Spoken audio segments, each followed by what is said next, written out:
नमस्कार। आपका अखबार के इस अंक में आपका स्वागत है। मैं हूं प्रदीप सिंह। पीओके यानी पाकिस्तान ऑक्यूपाइड कश्मीर का लगभग 40% हिस्सा विभाजन के बाद पाकिस्तान ने उस पर कब्जा कर लिया। अब भी कब्जा बना हुआ है। उसमें से एक हिस्सा उसने चीन को भी दे दिया। ये हमारे लिए हमेशा से चिंता की बात रही है। संसद का सर्वसम्मति से प्रस्ताव है कि एक दिन हमको इसको लेना है, और वर्तमान सरकार जो है प्रधानमंत्री नरेंद्र मोदी की, उनके कई मंत्री और सरकार की ओर से कहा जा चुका है कि हम पीओके लेंगे। पीओके में स्थितियां जो है पाकिस्तान के लिए ख़राब होती जा रही हैं। पीओके के लोग कहते हैं कि हम पाकिस्तान के साथ नहीं रहना चाहते। लेकिन आज मैं बात पीओके की नहीं कर रहा हूँ। पीओके हमारे लिए एक संवेदनशील, एक भावनात्मक मुद्दा है और वो बना रहेगा। पीओके को वापस लेना ये हमारा लक्ष्य है और इसको हासिल करने के लिए हमें सारे प्रयास करने चाहिए। लेकिन मेरा मानना है कि उससे बड़ा खतरा, उससे बड़ी चिंता की बात है चिकन नेक, जिसके ओर हमारा ध्यान उतना नहीं जाता। हमारा से मतलब हम जो आम लोग हैं उनकी बात कर रहे हैं। जो हमारे स्ट्रेटजिस्ट हैं, चाहे वो आर्म फोर्सेस के हों, इंटेलिजेंस के हों, सरकार में बैठे विदेश विभाग के लोग हों, या फिर प्रधानमंत्री के स्तर की भी बात करें, सब जगह उसकी चिंता है। इससे कोई इनकार नहीं कर सकता। लेकिन देखिए, इतिहास में अगर आप मौके चूकते हैं तो आपके लिए समस्याएं होती हैं। 2 मौके हमको मिले जब पीओके के बारे में हम कुछ कर सकते थे, और 2 मौके मिले जब ये चिकन नेक को समझ लीजिए। ये एक 20 किलोमीटर चौड़ा गलियारा है। ये सिलीगुड़ी के पास है, और इसी गलियारे से हमारा पूरा पूर्वोत्तर भारत, यानी जो 7 सिस्टर्स हम कहते हैं, अरुणाचल प्रदेश, असम, मेघालय, मणिपुर, मिज़ोरम, नागालैंड और उसके अलावा त्रिपुरा, ये 7 जो प्रदेश हैं, 7 सिस्टर्स जो कहे जाते हैं, पूर्वोत्तर के जो राज्य हैं, ये ज़मीन से जुड़े हुए हैं सिर्फ इसी गलियारे से हम। तो और इस गलियारे को काटने की बात अक्सर हमारे विरोधी, हमारे दुश्मन करते हैं। ये जो दिल्ली दंगों का प्रमुख मास्टरमाइंड है शर्जील इमाम, इसका भाषण याद कीजिए कि चिकन नेक काट दो, भारत विभाजित हो जाएगा। अब इस तरह की जिहादी मानसिकता वाले लोग जब तक बोलते थे तब तक एक अलग तरह की समस्या थी। अब ये बात बांग्लादेश सरकार की ओर से कही गई है। सीधे सीधे इन्हीं शब्दों में नहीं कही गई है।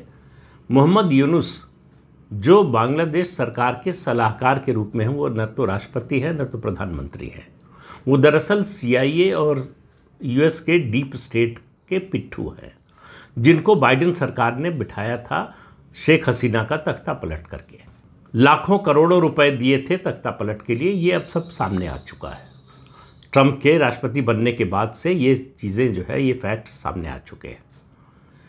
और ये शख्स जो है ये भारत विरोधी है, इसमें किसी को किसी तरह की शंका नहीं होनी चाहिए। ये अभी 26 मार्च को चीन गया था। 26 मार्च को बांग्लादेश अपना स्वतंत्रता दिवस मनाता है। उसी दिन ये चीन गया 4 दिन की यात्रा पर, और वहाँ कहा क्या? वहाँ कहा कि आप आइए और बांग्लादेश को अपना मैन्युफैक्चरिंग हब बनाइए, यहाँ निर्माण कीजिए, चीन ले जाइए, दुनिया भर में भेजिए, कोई समस्या नहीं है।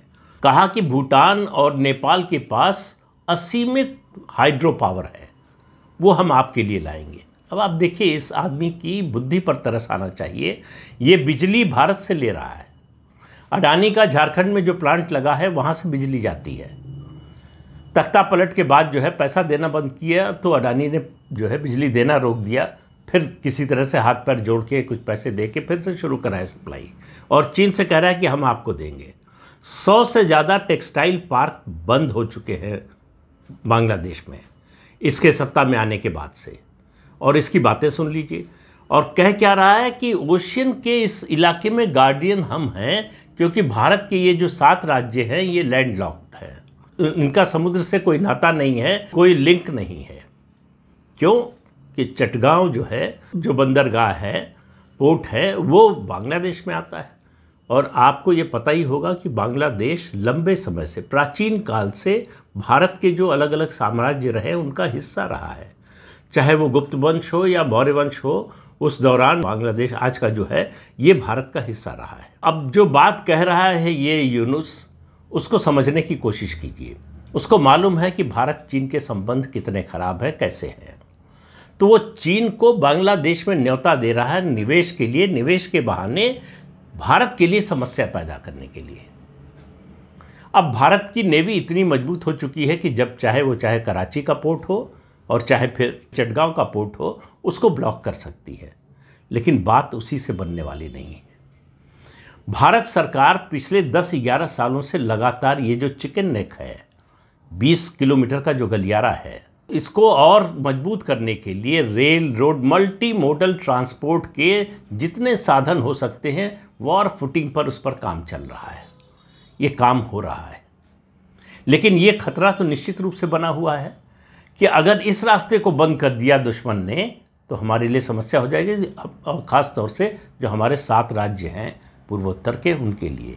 तो मैंने शुरू में बात कही कि 2 मौके आए दोनों मामलों में। कश्मीर के मामले में पहला मौका तो उसी समय जब कबायलियों के भेष में पाकिस्तानी सेना आई थी, तब जनरल करियप्पा उस समय आर्मी चीफ थे, उन्होंने नेहरू जी से कहा था कि 1 महीने का और समय दीजिए, पूरा पीओके वापस ले लेंगे। नेहरू नहीं माने और यूनाइटेड नेशंस के सिक्योरिटी काउंसिल चले गए।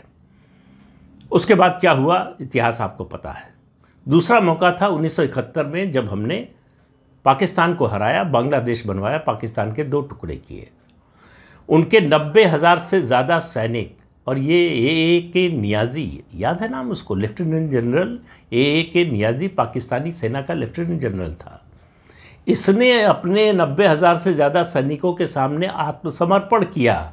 लेकिन उससे पहले ये बांग्लादेश, उस समय पूर्वी पाकिस्तान, वहाँ हिंदुओं के बारे में कहता था कि इनकी नस्ल बदल दूंगा, ये हमको जानते नहीं हैं। तो इसको इंडियन आर्मी ने बता दिया कि हम तुम्हें बहुत अच्छी तरह से जानते हैं, अंदर बाहर से जानते हैं, सरेंडर करवाया। उस समय मौका था भारत के पास कि वो कश्मीर को लेकर बार्गेन कर सकता था, समझौता कर सकता था। लेकिन जो फौज ने जीता था युद्ध के मैदान में, इंदिरा गांधी बातचीत की मेज पर उसको हार आई। ये दोनों मौके चले गए। मौका था बांग्लादेश को लेकर भी। पहला मौका था आज़ादी के समय, यानी बंटवारे के समय, कि इस चिकन नेक को, या जो ये सिलीगुड़ी का गलियारा है, इसको चौड़ा करने का, उसकी मांग रखने का। उस समय की जो कांग्रेस सरकार थी, अंतरिम सरकार थी, उसने ऐसी कोई कोशिश नहीं की। दूसरा मौका फिर 1971-72 में आया, जब बांग्लादेश बना, तो उसके बदले में हमने बहुत बड़ा काम किया, आज़ादी दिलाई बांग्लादेश को।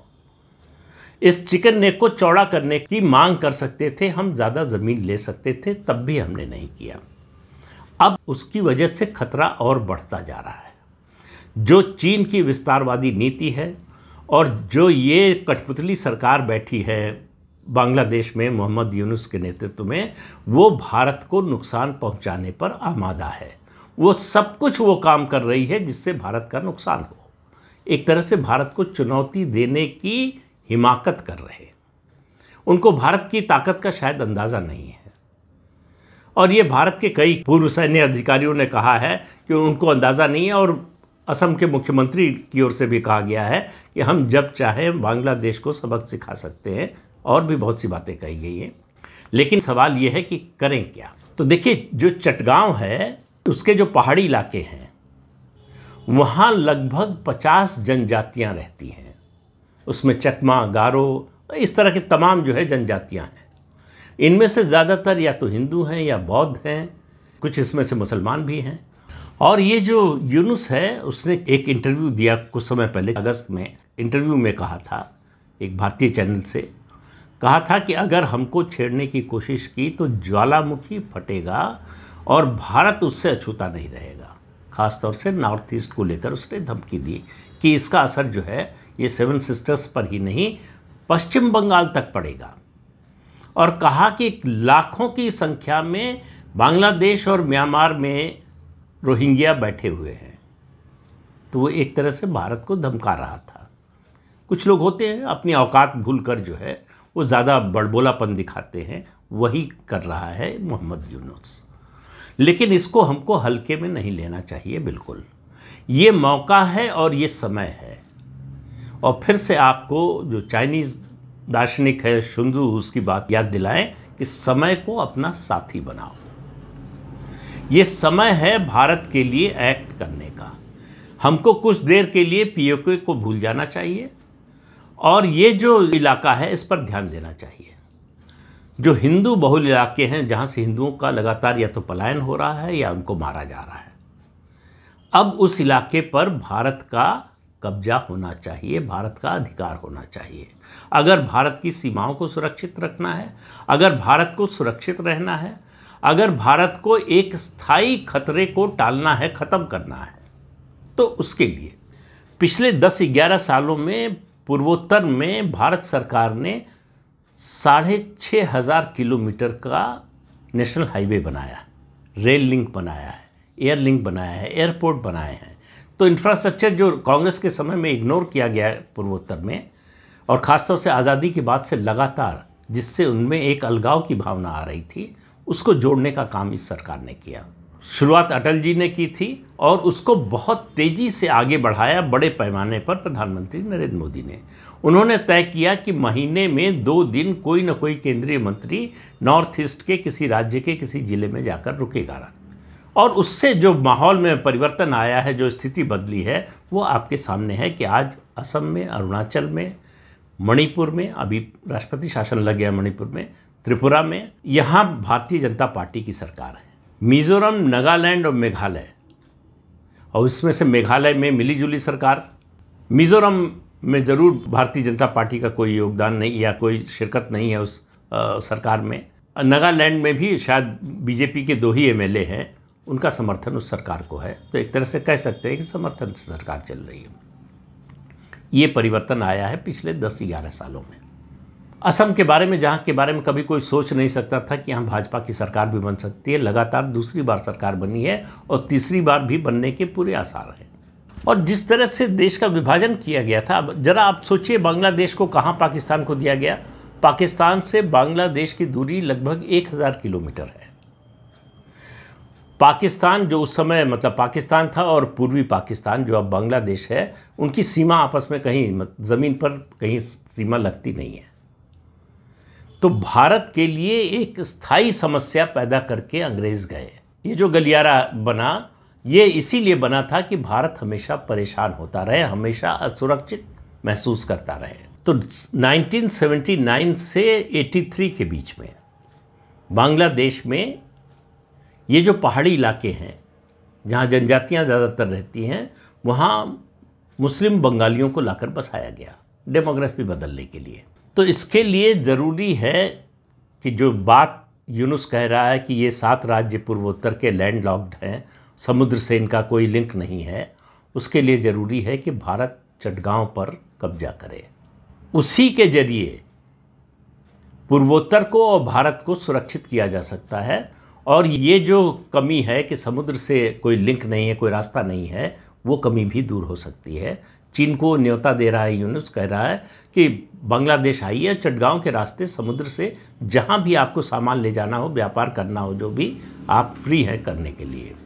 जिस समय बांग्लादेश का स्वतंत्रता संग्राम का युद्ध चल रहा था, उस समय एक बंग भूमि करके एक अलग देश बनाने की कल्पना थी कि जो हिंदू बहुल इलाके हैं उनको उस समय के पूर्वी पाकिस्तान से काटकर एक हिंदू बहुल जो है देश बना दिया जाए।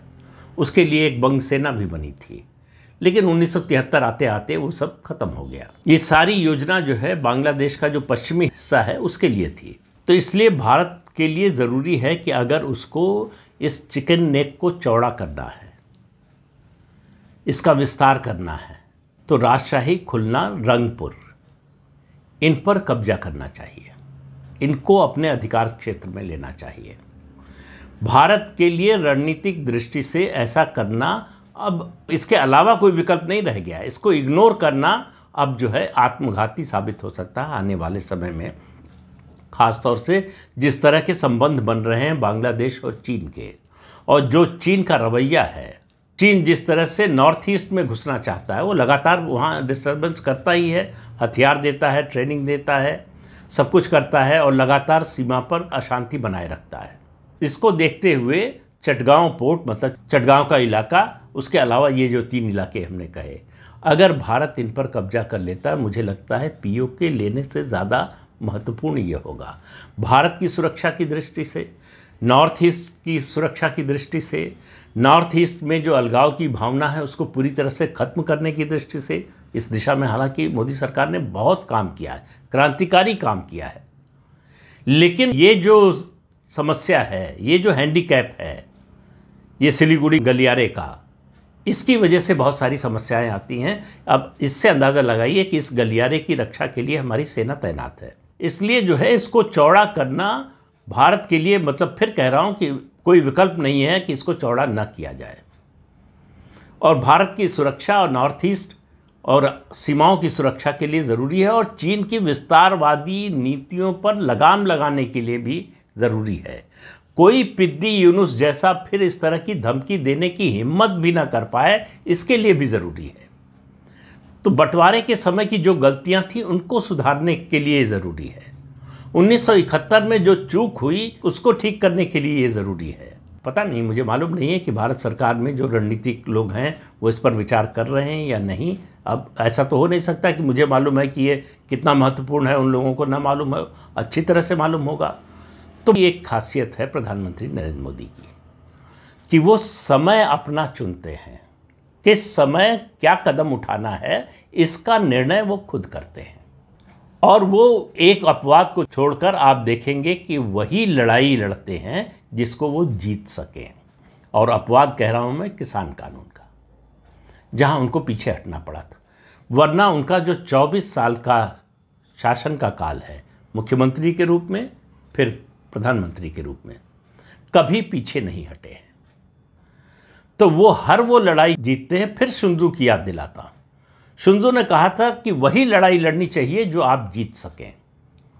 और मुझे लगता है, पता नहीं, मोदी जी ने ज़रूर पढ़ा होगा सुंजू को, या उनके सलाहकारों में कोई ऐसा होगा जो सुंजू का भक्त होगा, उसने सलाह दी होगी, जो भी हो वजह, लेकिन वो उस आधार पर काम करते हैं, वो उसी लड़ाई को छेड़ते हैं जिसको वो जीत सकें। सबसे ताज़ा उदाहरण आपके सामने वक्फ संशोधन विधेयक का है। उनके बहुत सारे समर्थक नाराज़ हैं कि विधेयक को जो है हल्का कर दिया, निष्प्रभावी कर दिया, तमाम तरह की बातें कही जा रही हैं। लेकिन उनको मालूम था जिस रूप में आज संशोधन विधेयक लेकर सरकार आ रही है, उसी रूप में उसको पास करा सकते थे, ये लड़ाई जीत सकते थे। इसलिए उन्होंने उसी रास्ते को चुना। तो ये दूसरी लड़ाई जो है वो बड़ी लड़ाई है, बड़ा फैसला है, और इस समय हमारे साथ है। समय मतलब देश में भी और अंतर्राष्ट्रीय स्तर पर भी। मोदी सरकार ने अनुच्छेद 370 खत्म किया, दुनिया में कहीं से कोई आवाज़ नहीं उठी है। यहाँ तक कि चीन भी पाकिस्तान के समर्थन में नहीं खड़ा हो पाया। और इस समय तो सबसे बड़ा परिवर्तन अमेरिका में हुआ है, जहाँ डोनाल्ड ट्रंप राष्ट्रपति बने हैं, जो प्रधानमंत्री नरेंद्र मोदी के दोस्त हैं और भारत के दोस्त हैं।